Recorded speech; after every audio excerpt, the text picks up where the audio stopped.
Sam Seder. The destiny of America is always safer in the hands of the people than in the conference rooms of any elite. Sam Seder. They are unanimous in their hate for me, and I welcome their hatred. We must guard against the acquisition of unwarranted influence, whether sought or unsought, by the military-industrial complex. The Majority Report with Sam Seder.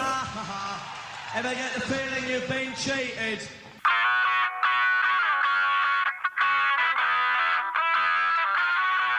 It is Tuesday, October 8th, 2024. My name is Emma Vigeland, in for Sam Seder, and this is the 5-time award-winning Majority Report.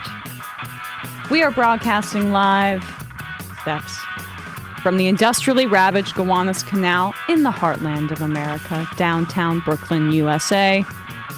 On the program today, Daniel Nichanian of Bolts Magazine will be with us to discuss his comprehensive guide to the races you need to know in the 2024 race. Also on the program today, less than 2 weeks after Hurricane Helene killed at least 227 people, Hurricane Milton is expected to hit Florida late Wednesday night. DeSantis crawls out of obscurity to dodge Harris's calls to the Florida governor about federal storm assistance.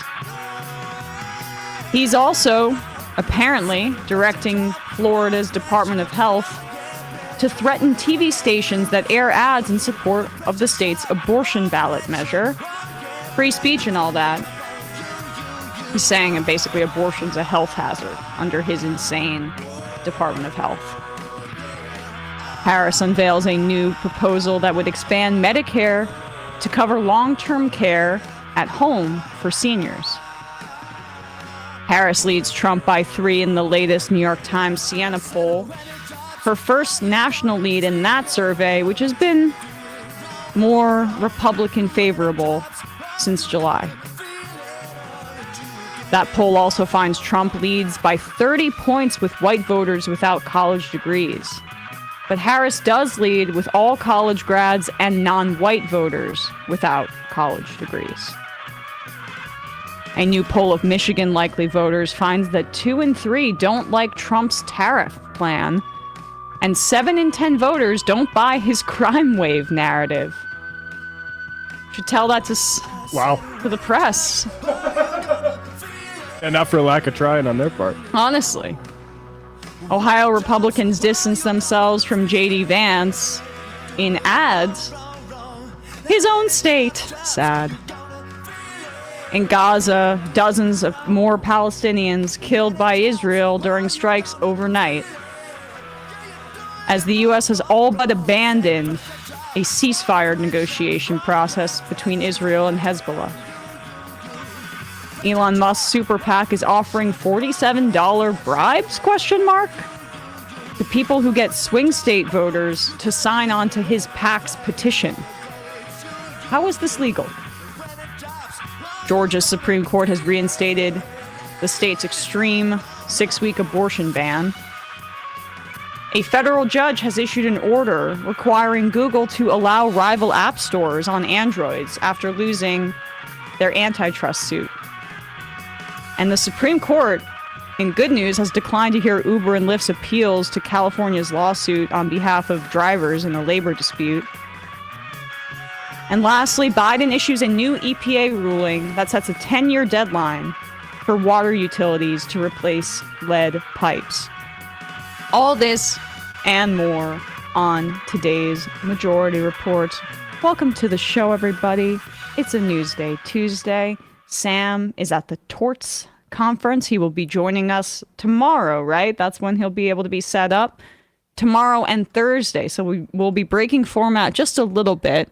And Sam will be with us on Thursday, which he isn't typically, but that will be fun. Hello, Bradley. Hello, Matt. Let's touch on this here. So Hurricane Helene. Yeah, I think that's how you say it. Hurricane Helene. I mentioned this earlier. It has killed at least 227 people across North Carolina, Georgia, South Carolina, Tennessee, and Florida also affected. That was 2 weeks ago. And it was catastrophic for people in the southeast of the country. Over 100,000 people in North Carolina still do not have power. The satellite imagery of that at the night skies and the wake of, clearly powerless regions just wiped out by the course of the hurricane. And what to make matters worse, right now, Hurricane Milton is growing into a Category 5 storm over the Caribbean Huge. 2 weeks after this devastation. And it's expected to make landfall in Florida tomorrow. Folks in Florida, please stay safe and evacuate if you can. I know that's not possible for many people, but between 10 p.m. Wednesday and 2 a.m. in the morning on early Thursday, so Wednesday night, it's set to head straight to Tampa, and workers there are still clearing debris all across the southeast, not just in Florida, but in the other states that I mentioned from Helene. Milton is set to bring around 10 to 15 foot storm surges across the Florida coast, particularly where it hits in Tampa. And there will be tornado risks for millions of people all across the state tomorrow. These are the conditions that climate scientists and meteorologists like NBC6's John Morales have been warning about and fearing for decades. Here he is. He's the longest tenured TV meteorologist in South Florida, getting emotional just talking about what Milton will bring to the state. It's just an incredible hurricane. It has dropped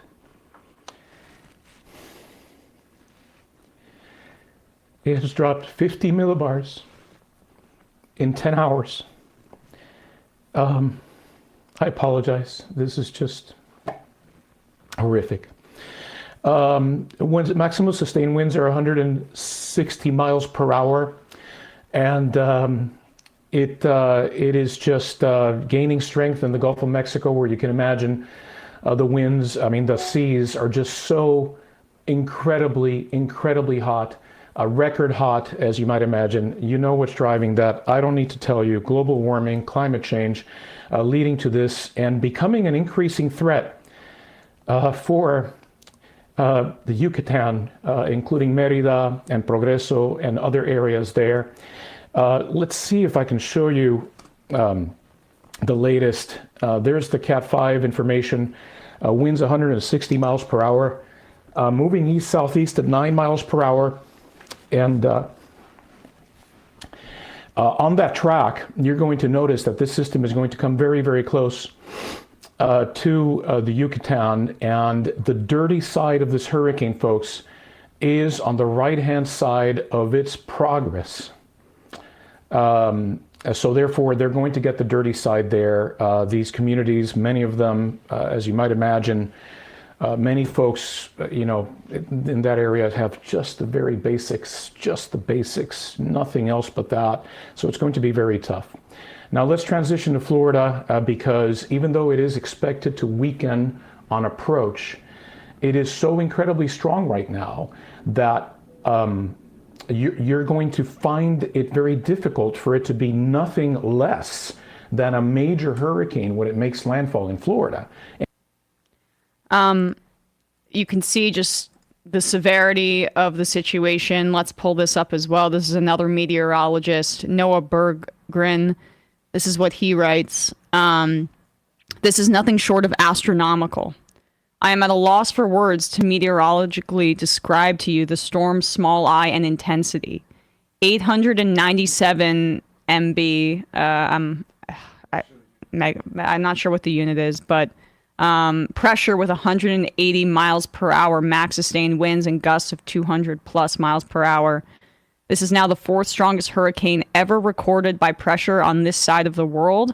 The eye is tiny at nearly 3.8 miles wide. The hurricane is nearing the mathematical limit of what Earth's atmosphere over this ocean water can produce. DSA Aaron in Atlanta writes, saying, I've seen a lot of experts say that if there was a Category 6 category, Milton would be a Category 6. Yeah, apparently that's millibar.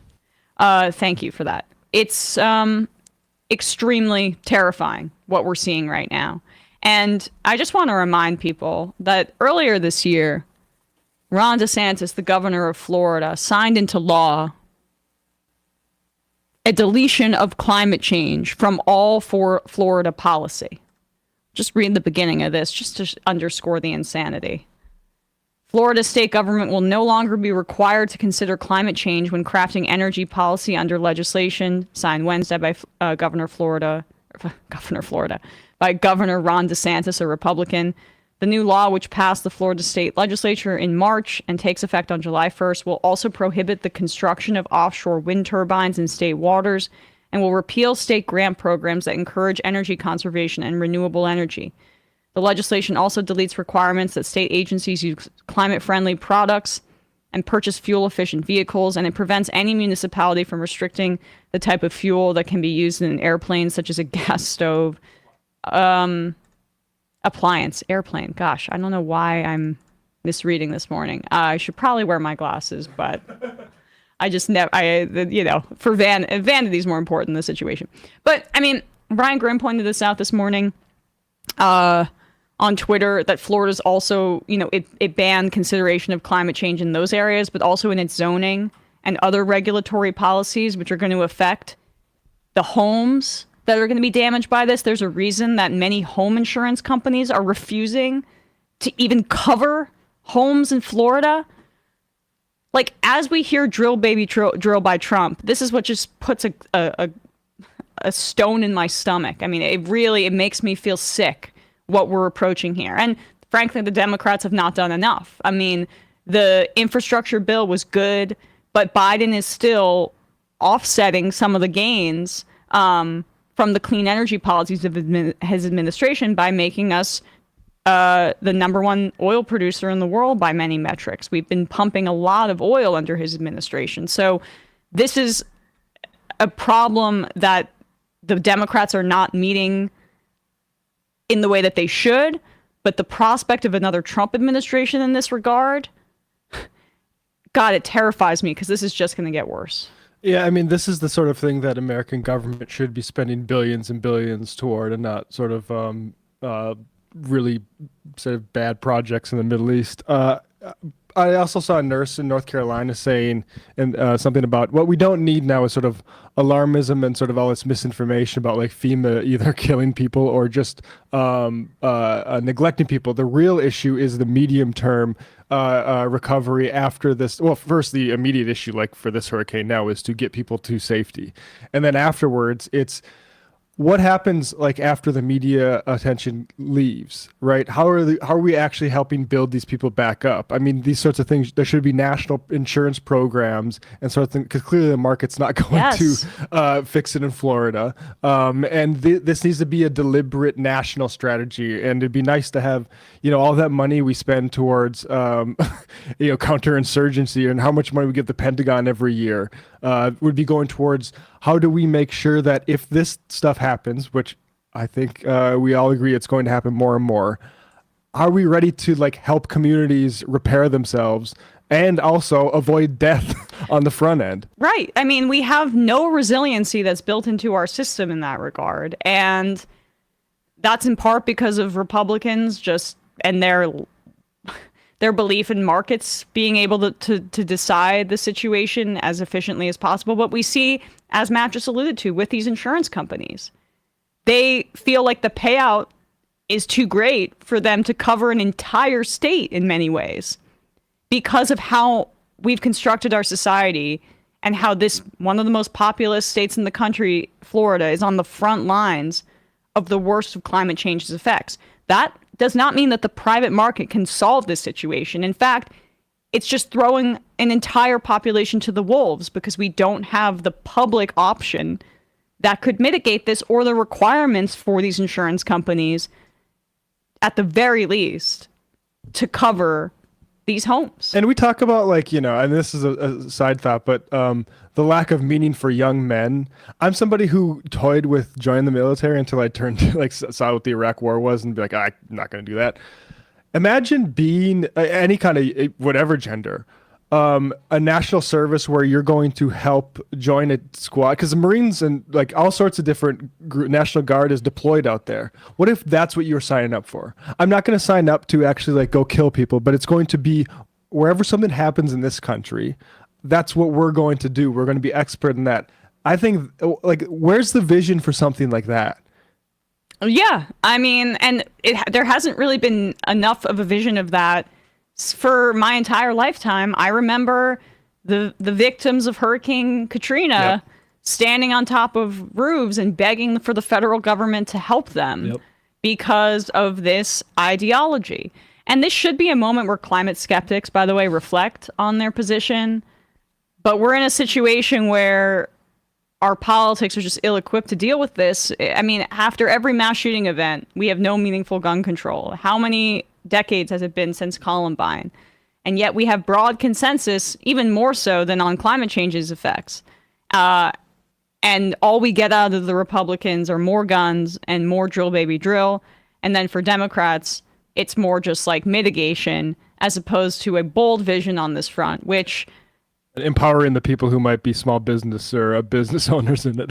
but that's what, I mean, honestly, that's what the Green New Deal was actually kind of a good step in that direction that AOC spearheaded, and along with Bernie Sanders and others. And at the time, Harris had been signed off on it in the Senate and now has since abandoned that. But the idea of connecting building up resiliency to climate change, to public jobs and public service, and building that economy as well, connecting economic opportunity with a new green vision is what the Democrats should be doing right now. Because as we see, what the Republican answer is privatize everything and leave you on the front lines of the worst of climate change's effects as the leading candidate, or as the candidate for the Republicans for president. Chance drill, baby, drill. Yeah, and use it as a political football or to engender psychosis like Marjorie Taylor Greene. Right. We'll be talking to Daniel Nichanian in just a second, but first, a word from our sponsors. October is very fun. Holidays are around the corner, but in October you get Halloween parties, you get tailgates, you are watching football, basketball's around the corner, hockey too. I think NHL opens tonight. I guess these are just the things that I look forward to in October. But what I need during this time period, if we're having, some fun, you're out at the tailgate, but you're traveling, you're out and about, you've got to stay hydrated. And I do so with Liquid IV. Make sure you're at your best with Liquid IV's new hydration multiplier and immune support mango passion fruit. With 5 times the daily value of vitamin C and 3 times the electrolytes of leading sports drinks, you can give your body the immune support it needs while treating yourself to the taste of the tropics. I mentioned last week I had a bit of a cold. Liquid IV every night kept me hydrated, even though my throat was a bit sore. Knowing that I could drink that and it wasn't, harsh on my throat when I wasn't feeling my best was great. And it also tastes good, and I know that I'm getting hydrated and getting all these vitamins as I drink it. It was essential when I wasn't feeling my best, but it's also good to stave off some of the colds that people are getting around this time when people go back to school. Tear, pour, live more. 1 stick and 16 ounces of water hydrates better than water alone. Powered by Live Hydroscience, an optimized ratio of electrolytes, essential vitamins, and clinically tested nutrients that ordinarily turn ordinary water into extraordinary hydration.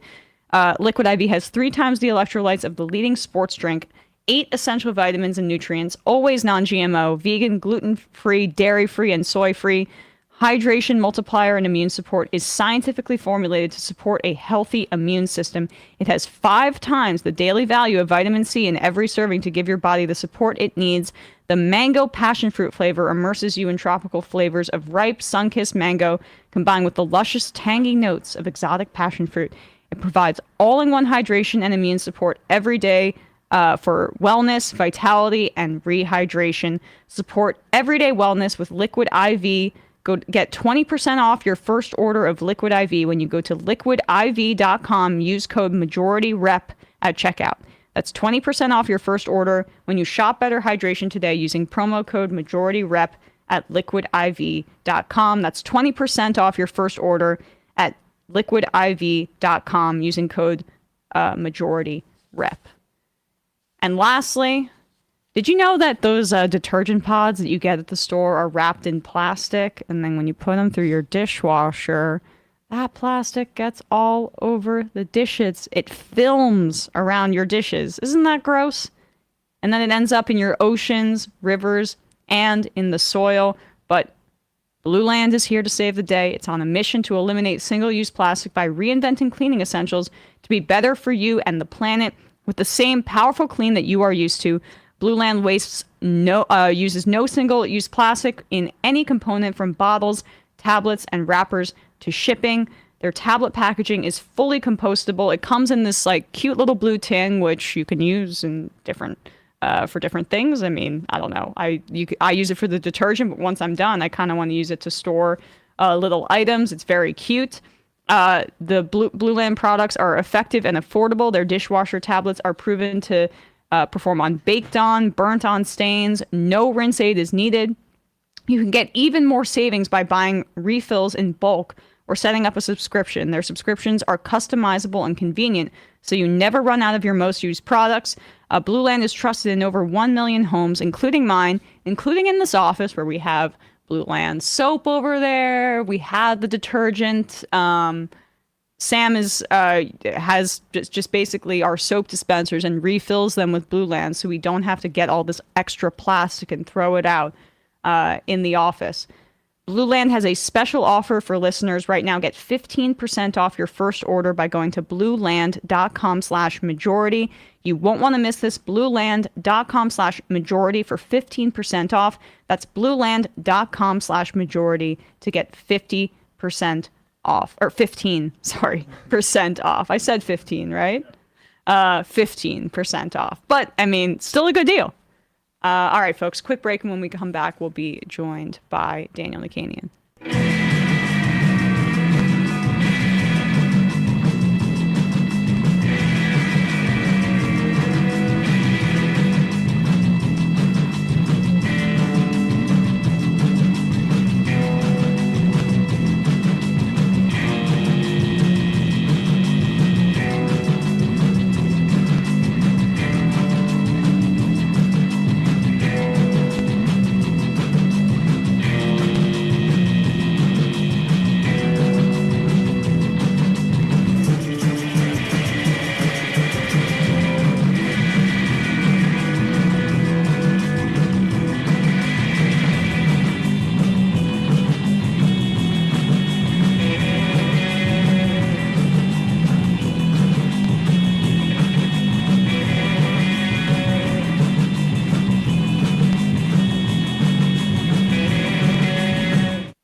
We are back, and we are joined by friend of the show, Daniel Nichanian, founder and editor-in-chief of Bolts magazine, which is essential, especially during election season. They just put out their big election guide entitled Your Cheat Sheet to the 2024 General Elections. Daniel, thanks so much for coming on the show today. It's always so much fun. So before we get into the races that need more attention, let's give more attention to the presidential race. We need more of that in the media, I think, right, Daniel? Sure.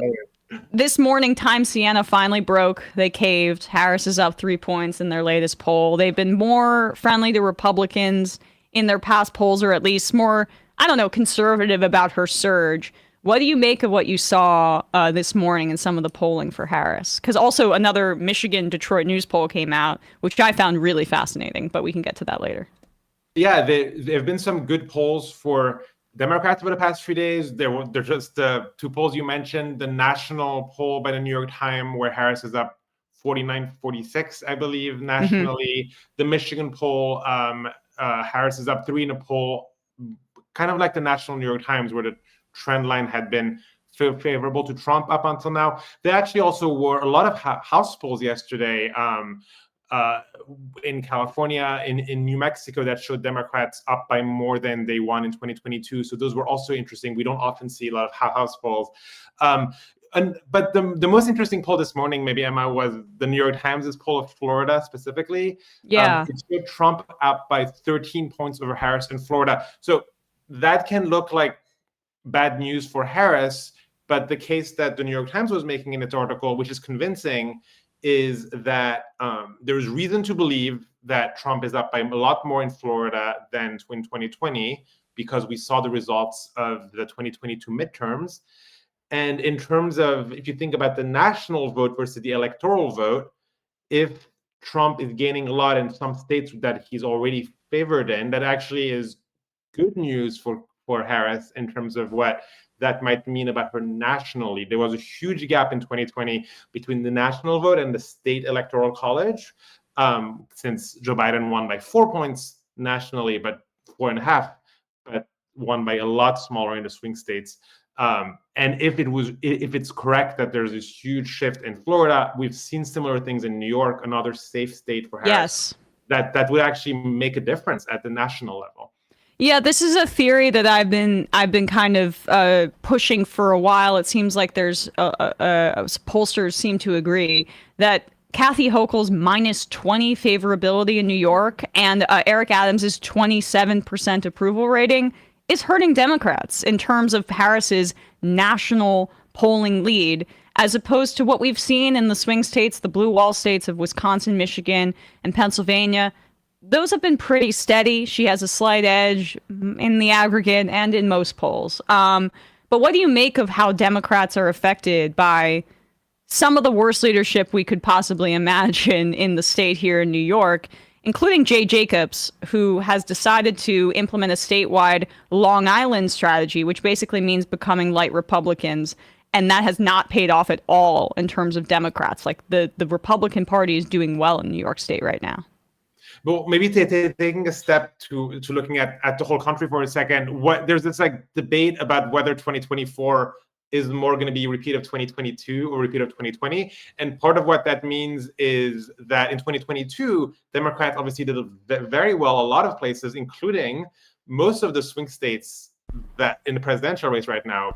They won pretty significantly, and Pennsylvania and Michigan, they held on Senate seats in Georgia, Arizona, but then in places like New York and Florida, huge swing. So is that what we're going to see in terms of trend line, or are we going to go back to 2020? New York is possibly more than any other state responsible for the fact that Republicans barely picked up the House in 2022. Democrats really underperformed in New York compared to other places in the country that cost them a bunch of House seats. Almost, I don't know if it fully made up the difference of the House. And well, you mentioned Jay Jacobs, the head of the Democratic Party of New York. He just a few weeks ago won re-election as the chair of the Democratic Party. There's really a lot that the party under him has screwed up in the past few years. I'm also thinking of a referendum on voting rights in 2021 that no one thought that the voting rights side could lose, but there was just so little information by the state party that it ended up losing. And it is a safe state for Harris at the presidential level, but there's a lot of swing House seats in New York that could again make up the difference in November for the House composition. And just being in New York, I don't know if you've seen these ads, but they've all, for example, Kirsten Gillibrand is running ads. I'm tough on crime. I'm tough on the border. The entire Democrat strategy in a state that should be a blue state has been to run to the right, which I don't know what you make of that. I mean, it's clearly Harris is also, I saw in that same Siena poll, Harris has picked up 5 or 4 points with Republicans nationally. I guess it was 4 points. She's up from 5% to 9%, which could make the difference in some of these swing states. But to your point about the House and the majorities there, are we in for a repeat of 2022 where the New York State Democratic Party cost the Democrats on the federal level? And there actually was a whole other component of this year, Emma, but the New York redrew the districts after drawing an aggressive gerrymander in 2021, 2022, that being struck down by the court. The court the state's highest court shifted and allowed the Democrats, after Democrats sued, to redraw the map. But then the map is actually extremely similar to what it was in 2022 with very small differences. That's from the perspective of avoiding gerrymandering, a positive for New York, but in terms of what that looks like for the national picture, we were just saying Florida, we were just talking about Ohio. Florida have, for instance, very gerrymandered maps for Republicans, so that overall the balance nationally is significant. And okay, yeah. So I guess that's well, we can probably take a hammer to the New York State Democratic Party another time. But while we have you, I guess the other interesting race that I'd love to get your take on that has immense importance federally is the Texas Senate race. Democrats have been allocating money to Texas for Colin Allred. That race seems closer than you might expect. My assessment of things is that Cruz is kind of on autopilot. He seems to care more about his podcast and his Cancun cruise thing. That resonated with people. His leaving of the state and abandoning the people there to go on vacation in the midst of a crisis. What do you make of that race? Because, you know, we've been here, Blue Texas, or a Democratic senator from Texas, has been the pipe dream for so long, but Harris is going out there saying, hey, I have a gun, I'll shoot you if you come to my house. And she's gaining points nationally with Republicans. This seems to me like a very Texas oriented strategy, honestly, and Montana for that matter. But what do you think that's real? Do you think there really is a chance that Allred could beat Cruz? I mean, Cruz only won by, don't quote me exactly, 2 to 3 points in 2018. That was the closest a Democrat had come for a very long time to winning any statewide race in Texas. Look, the reality is that Democrats in Texas still have not been able to break the ceiling. They haven't won any statewide race for any office since the 90s or early 90s. So there's, you know, is this going to be at some point, you have to assume at some point historically something is going to change. Is this red race? I mean, there's reasons to think from Cruz's specific numbers, approval numbers from some of the scandals you mentioned in recent years. He doesn't have a very good brand in Texas. That there are reasons to think that this is close. I mean, there's a big difference between losing by a couple of points and managing to cross over that line. Democrats are getting a little more attentive to the race. I mean, in part because they need to put more seats in play if they want to have a shot at keeping a majority in the Senate, because there aren't a lot of seats that are they don't have a lot of opportunities. But I definitely think it's real, especially if the Florida Senate seat, especially if the New York Times is right about Florida continuing to shift red since 2020. That's another Senate seat there that Democrats are eyeing. But the Texas Senate seat does look like it might be more close than certainly the one in Florida. And the other two ones that probably are maybe better shots are Tester retaining his seat. I mean, he's refusing to endorse Harris. This is very much, you know, what in keeping with, I'm sure no one in the National Democratic Party is going to complain about him hitting Democrats in Montana. But he's been polling behind. It's hard to assess because he's been the comeback kid and he's survived a lot in a red state in Montana, which has some more libertarian leanings. But then, you know, you have Galejo versus Kari Lake in Arizona. It seems obvious that he's going to win that. The other one that's fascinating to me is Nebraska, with this independent candidate, Labor candidate, Dan Osborne. If you could just give us a sense specifically of those two races and if you feel like those are the hinge points for the Senate majority. I mean, yes, you've identified the races that are going to decide on November 5th who gets the majority. I think there's definitely other seats that should be looked at for sort of the range of seats. But the re-election race of Senator Tester is looking difficult, not impossible. We have seen stranger comebacks in recent history, but the few polls, and there aren't a ton of polls in Montana, but the few polls do show him behind. I mean, the state of Montana has shifted to the right over the past 10 years, in part as there's been an influx of people who have moved there. So it's not quite the same state as just elected Tester in 2006, 2012, and so on. But that is an extremely important one. Obviously, Republicans are very aware of that. And Nebraska is so interesting because there's no Democrat there. There's an independent candidate, as you were saying, who is running against the Republican incumbent. The polls show it tight. The polls even have shown a tiny edge recently for the independent. I think we've seen a movie like this before where the partisan gravity reasserts itself in a state, and sort of an independent or a Democrat who's polling well in the final weeks, as ads pour in, a lot of money will pour in into Nebraska by Republicans if they need to. And that's the question. Will partisan gravity reassert itself? It's sort of a mirror image of the race on the East Coast in Maryland, where a former Republican governor is running for Senate. He's also been polling competitively. He's behind in the latest polls, but Democrats there assume the reverse as in Nebraska, that ultimately the state's gravity will just pull him down. There's going to be too many ads reminding people that he would vote for Republicans in the Senate majority. There'll be too many ads reminding people of Dobbs. There'll be too many ads reminding people of Trump, and that will eventually cost Republicans the majority. But none of this happened until Election Day. So a lot of money is certainly going to put. And Hogan's an actual Republican, and Osborne is an independent who has eschewed the National Democratic Party throughout his race, which is probably really smart. So, I agree with your assessment of Florida. The abortion ballot measures, I guess this is a good way to talk about some of the ballot measures in your guide as well. I'm just so... They really are the wild card, because there's an abortion ballot measure in Montana, which in theory should help Tester, but it's not showing up right now in the polling.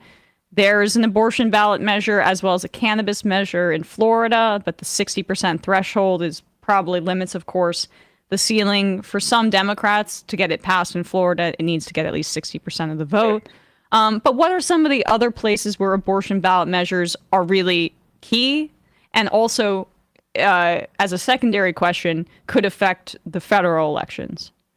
It's always tricky to assess how a ballot measure is going to impact the top of the ticket, because we've so many times in the past, forever, but in the past 10 years, seen the same state on the same day vote for a candidate, and then for president or for governor, and then for a measure that is just entirely, you would think, antithetical. We've seen measures to expand Medicaid in red states passed. We've seen measures on abortion rights already passed. We've seen a lot of measures increasing the minimum wage passed, while voters elect people who oppose the minimum wage as a concept, let alone increasing it. And so it's sort of, a similar situation like that now, where the same polls in Florida, Arizona is the other big swing state with an abortion rights measure on the ballot. That's super interesting. The polls have that up by 30, 40 points. The same polls have the presidential election tied. I think what is almost more important than whether it increases turnout or whether it changes how people vote for president just by virtue of having an abortion rights measure is that it itself is creating stories. Like, a month ago, Trump tried to take a position on the Florida abortion rights measure, and that's when he really clarified his thoughts. It was kind of confusing and vague, but at least we got he was forced to address the Florida, the existing abortion ban in Florida, right? And right now, the governor of Florida, DeSantis, is doing all sorts of things to undermine the abortion rights measure. He sent the state police an investigation force to knock on the doors of people who signed the abortion rights petitions in recent weeks. That itself is, first of all, scary. And second of all, it itself is creating stories that reminds people not just that abortion rights are on the ballot, but that Republicans have fought to keep it that way, to have fought to ban abortion in Florida and elsewhere. The Arizona referendum, just to maybe go there for a minute, is also super interesting, because Republicans passed abortion restrictions a couple of years ago in Arizona. And then this year, the state Supreme Court revived an earlier ban from 1864 that banned almost all abortions in the state. That created, obviously, a lot of attention on the issue.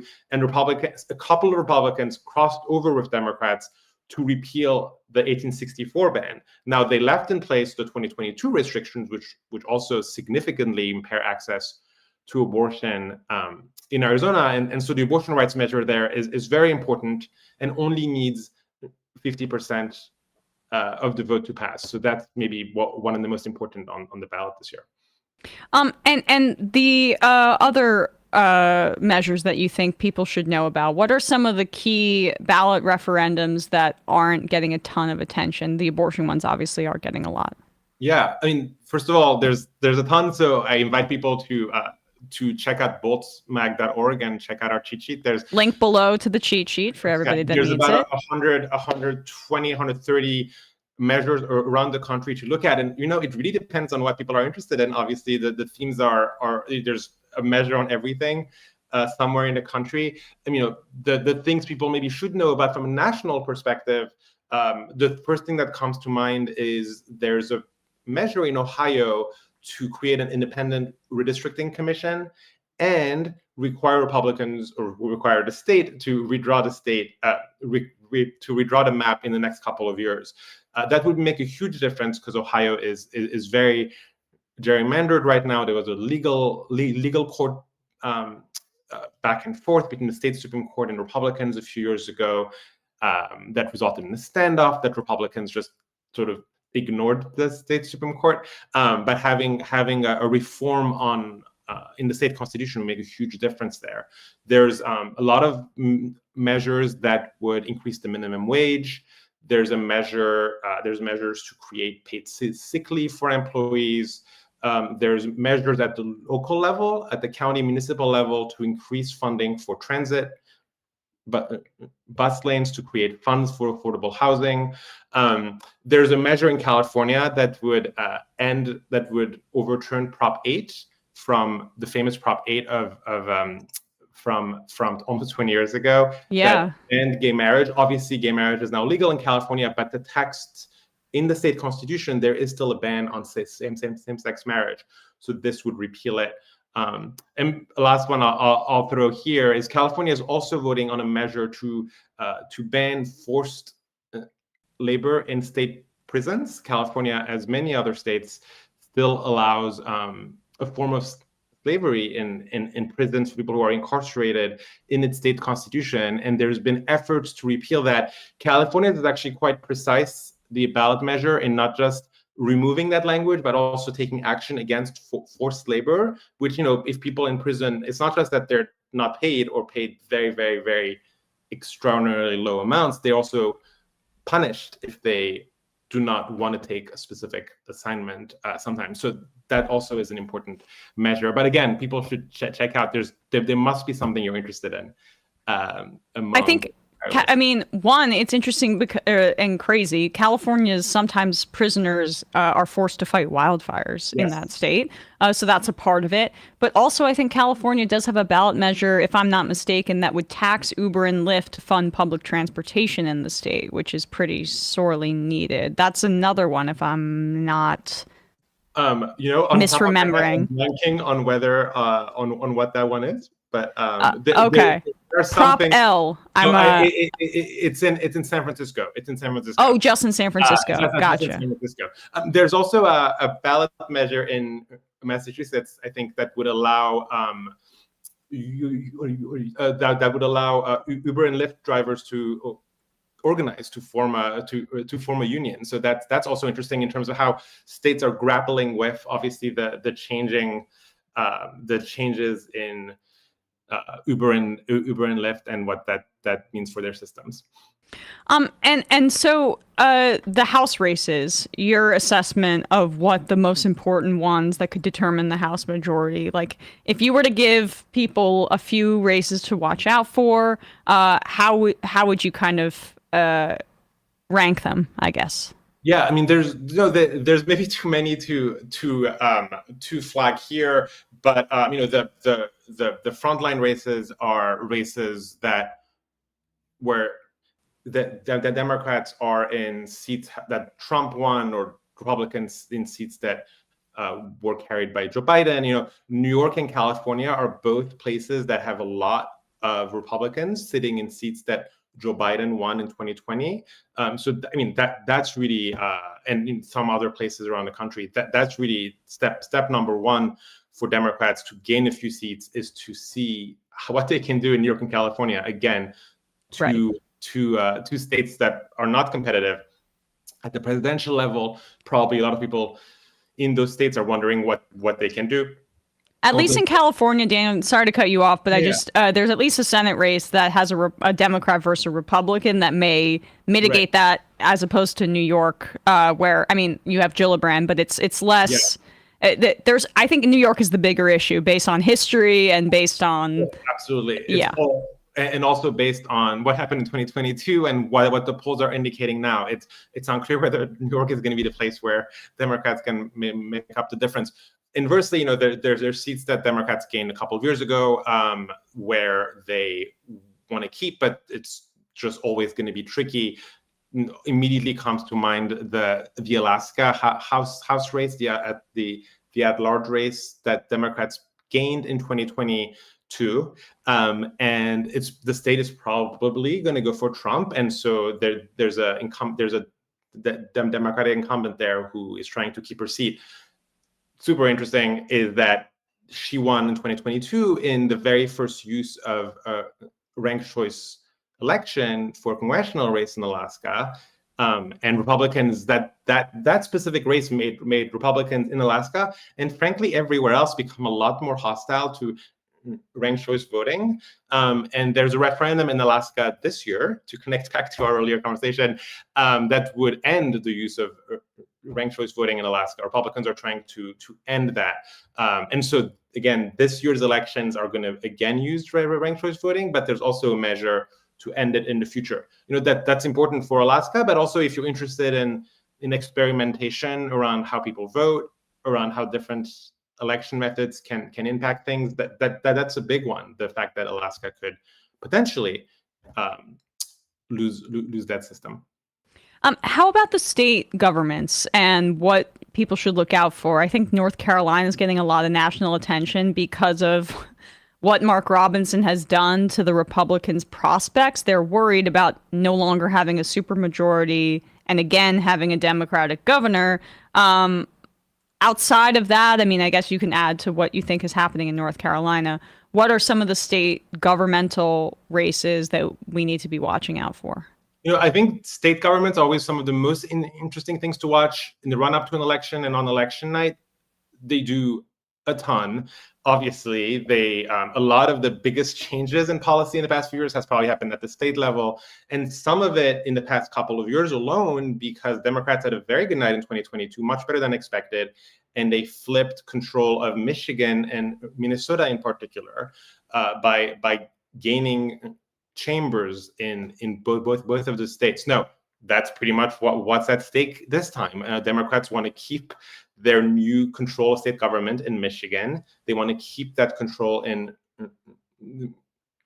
Minnesota. So I would really start there.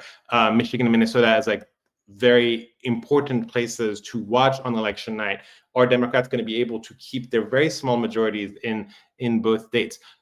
On the other side of things, Republicans are so close to losing control of Arizona or losing their grip on Arizona. They have already lost the governor's race in 2022, though Kari Lake insists that is not the case.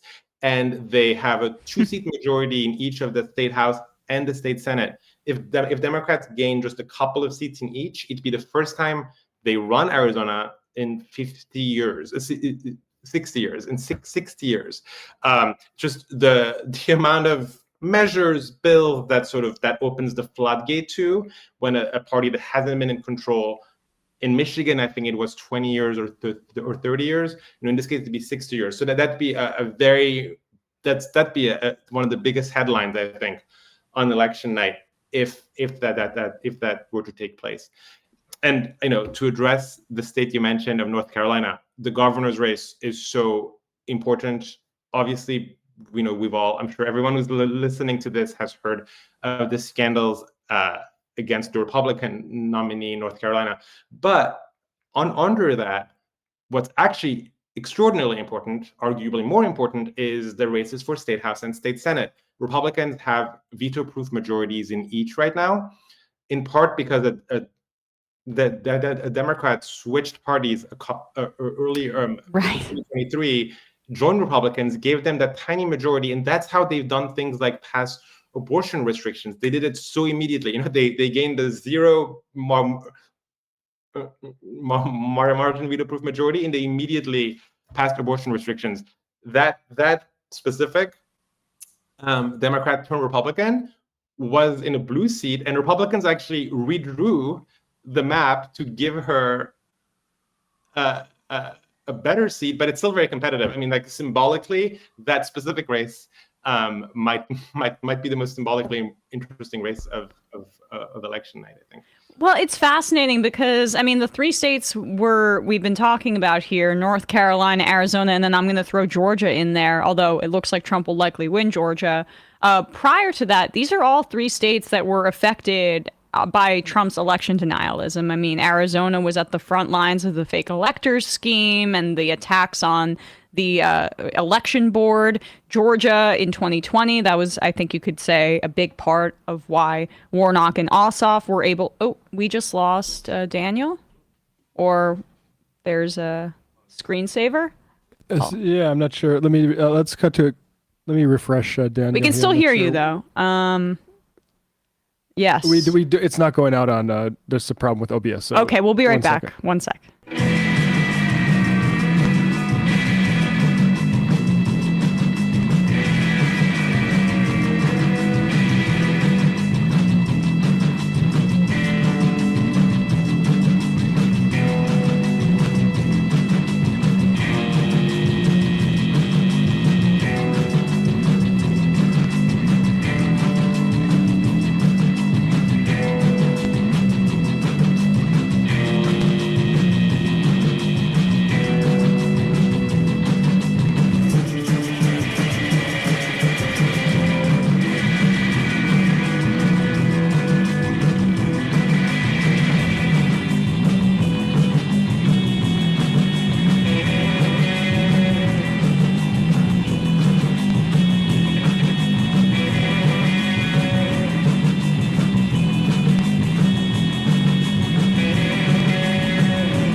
We're back. Sorry about that quick delay. But I was just saying, Daniel, that it feels like in some of these states, Democrats are benefiting from the toxicness of election denialism.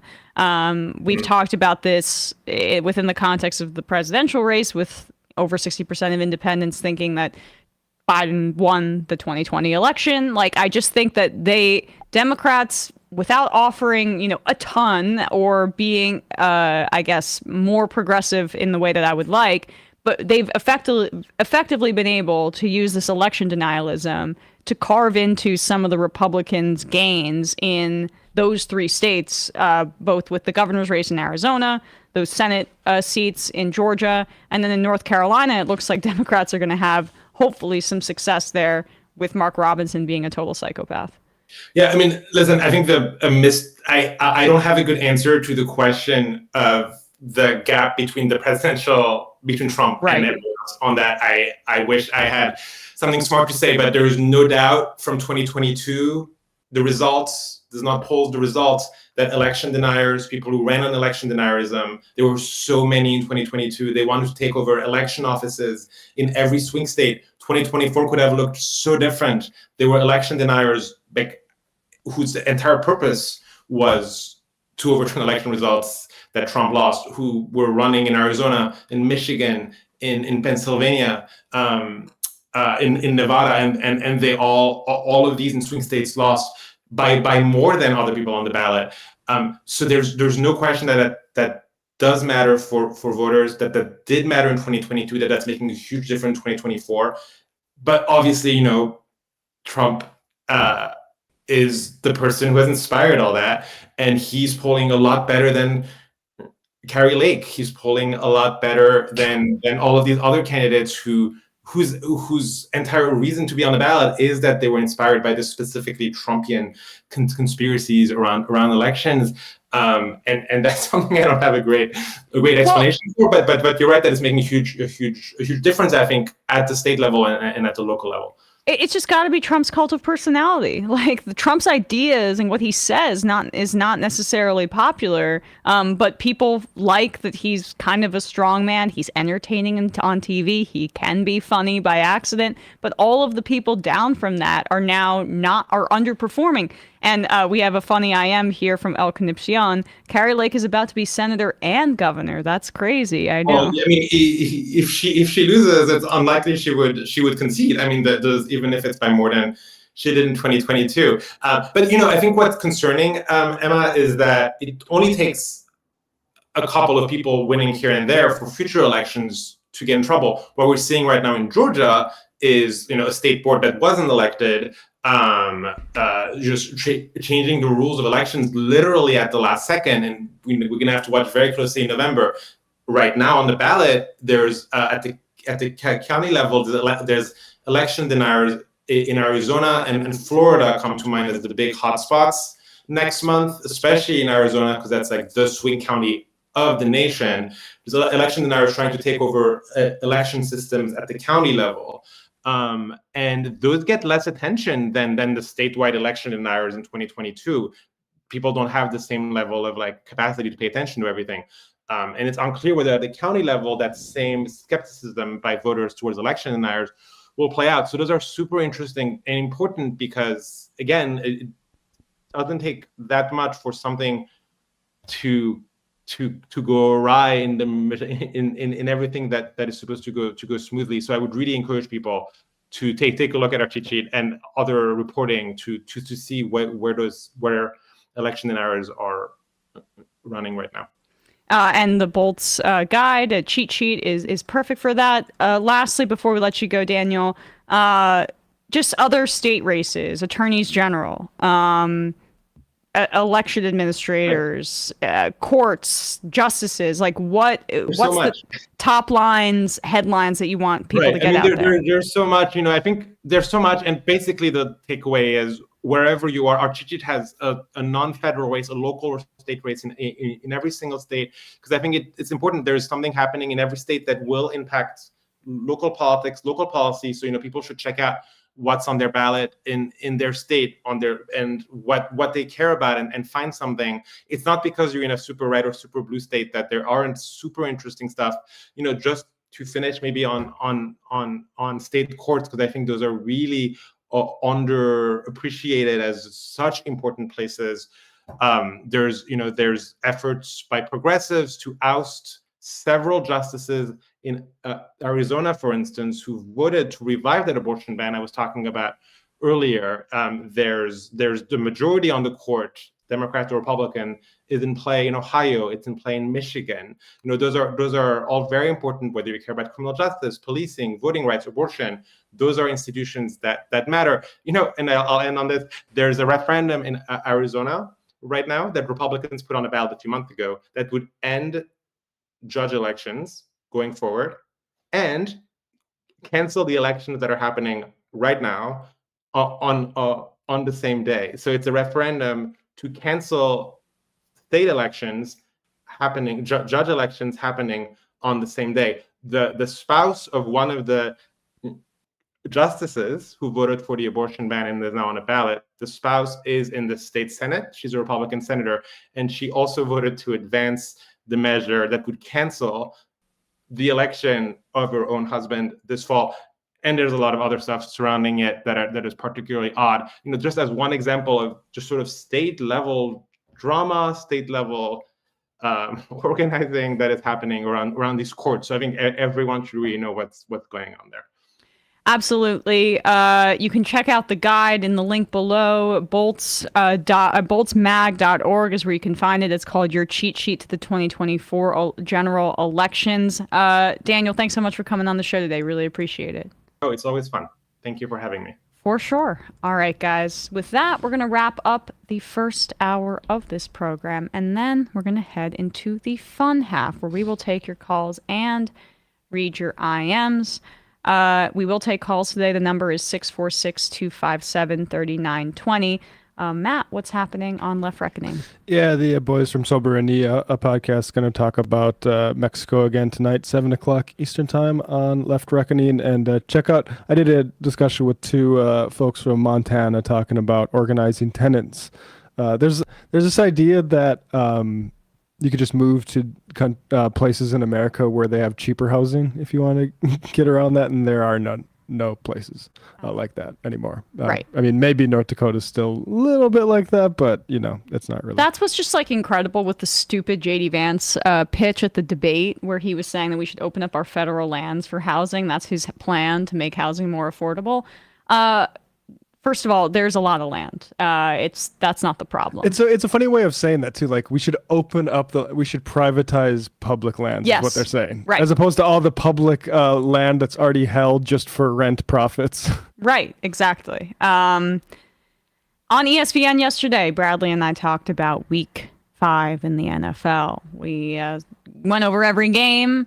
We talked about the Josh Allen concussion situation, allegedly the Deshaun Watson needing to be benched situation. We also gave a little bit of a recap of what's happening in baseball. I'm back engaged now that the Mets have won a playoff series. So youtube.com/ESPN show for that. All right, guys, heading into the fun half. See you there. Okay, Emma, please. Well, I feel that my voice is sorely lacking on the majority report. Wait. Look, Sam is unpopular. I do deserve a vacation at Disney World. So, ladies and gentlemen, it is my pleasure to welcome Emma to the show. It is Thursday. I think you need to take over for Sam. Yes, please. No. I'm gonna pause you right there. Wait, what? You can't encourage Emma to live like this. And I'll tell you why. She was offered a tour, sushi, and poker with the boys. Tour, sushi, and poker with the boys. She was offered a tour, sushi, and poker with the boys. What? Tour, sushi, and poker. Tim's upset? Tour, sushi, and poker with the boys. She was offered a tour, sushi, and that's what we call it in the biz. Tour, sushi, and poker with the boys. Right. Tour, sushi, and poker. We're gonna get demonetized. I just think that what you did to Tim Pool was mean. Free speech. That's not what we're about here. Look at how sad he's become now. You shouldn't even talk about it because I think you're responsible. I probably am in a certain way, but let's get to the meltdown here. Tour, sushi, and poker with the boys. Oh my God. Tour, Wow. sushi. I'm sorry, I'm losing my fucking mind. She was offered a tour, sushi, and poker with the boys. Logic. Tour, sushi, and poker with the boys. Tour. I think I'm like a little kid. I think I'm like a little kid. I think I'm like a kid. Tour. I think I'm like a little kid. I think I'm like a little kid. I had this debate 7,000 times. A little kid. I think I'm like a little kid. I think I'm like a kid. Tour. I'm losing my fucking mind. Some people just don't understand. So I'm not trying to be a dick right now, but like, I absolutely think the U.S. should be providing me with a wife and kids. That's not what we're talking about here. Okay, all right. It's not a fun job. Tour? That's a real thing. That's real thing. Real thing. Willy Wonka tour? That's a real thing. That's real thing. Real thing. What's that offered a tour? That's a real thing. That's real thing. Real thing. That's a real thing. That's real thing. Real thing. What's that offered a tour? Ladies and gentlemen, Joe Rogan has done it again. That offered a tour? That's a real thing. That's poker with the boys. I think he might be blowing it out of proportion. Real thing. That's poker with the boys. That offered a tour? That's a real thing. That's poker. Let's go, Joey. Tour? Sushi and poker with the boys. Take it easy, buddy. Tour? Sushi